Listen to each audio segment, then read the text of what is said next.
Ang number 1 po na requirements po dito guys, which is yung professional driver's license.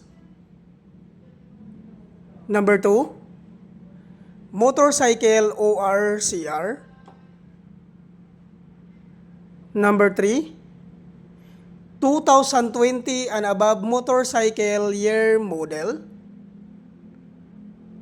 Number 4, NBI clearance. Number 5, police clearance. Kung sakali naman po guys, wala po kayong NBI clearance at police clearance, pwede naman po tupalo yan. Regarding naman po sa hindi po nakapangalan sa inyo yung mga motor, ay kailangan nyo lang po magdala ng authorization letter. Hingian nyo po ng one valid government IDC owner at ipotocopy nyo po at papirmahin nyo po ng 3 beses sa baba.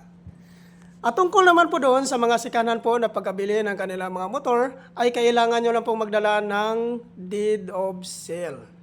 So yan po lahat ang mga requirements guys no, na kailangan po natin dalhin before po tayo pumunta sa spot activation po ni MoveIt po.